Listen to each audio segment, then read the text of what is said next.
अरे भाई, कोई बताएगा कि इस देश का प्रधानमंत्री नरेंद्र मोदी जी है या राहुल गांधी है?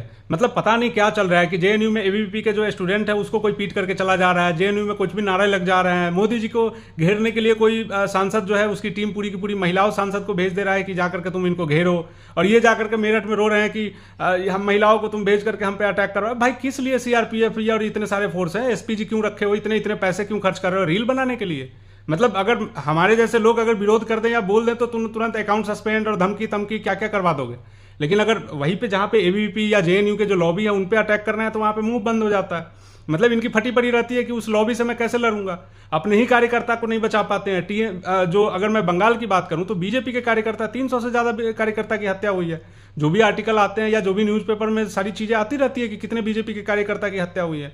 तो मतलब ये अपने जो कार्यकर्ता है उसको नहीं बचा पा रहे हैं, ये अपने जो लोग हैं उनको नहीं बचा पा रहे हैं। इससे अच्छा तो कांग्रेस है, कम से कम अपने लोगों के लिए तो लड़ लेती है।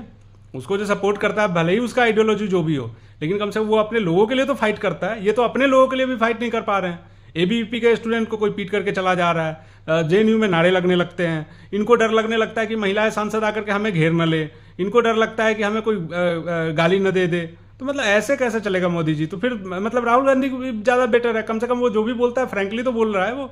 मतलब एक तरीके से अगर हम देखेंगे तो ऐसा लगता ही नहीं है कि आप जो है प्रधानमंत्री के पोस्ट पर हैं। आप मेरठ की रैली में जाकर के रो रहे हैं कि टीएमसी ने कोई गुनाह किया है, एसपी ने सपा ने गुनाह किया है, डीएमके ने गुनाह किया है। बताइए, आप डीएमके को कह रहे हैं कि कोई गुनाह नहीं किया है। जो आदमी कहता है कि सनातन धर्म जो है डेंगू मलेरिया की तरह है, आप टीएमसी को बता रहे हैं जिसके राज्य में इतने सारे हिंदुओं की हत्या हुई है।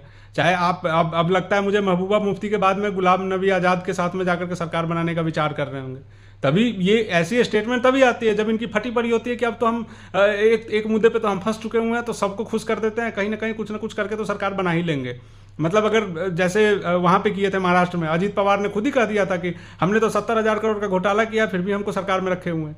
तो कहने का मतलब है कि आप जो है दिन प्रतिदिन ऐसा लग रहा है कि आप प्रधानमंत्री कम है, प्रधानमंत्री कोई और है, रेगुलेट कोई और कर रहा है, पावर कोई और कर रहा है। जो नॉर्मल आदमी है, जो नॉर्मल पत्रकार है, उस पर आप एफआईआर करवा दीजिएगा, उसको उठा करके ले जाइएगा, उस पर केस करवा दीजिएगा। लेकिन जहाँ पे आपको लड़ना है, जिसके लिए लड़ना है, उस पर तो आपकी आवाज़ नहीं निकल रही, आपके नेताओं के मुंह से बकार नहीं निकलते हैं।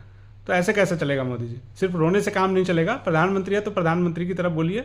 बाकी इस वीडियो में इतना ही, धन्यवाद।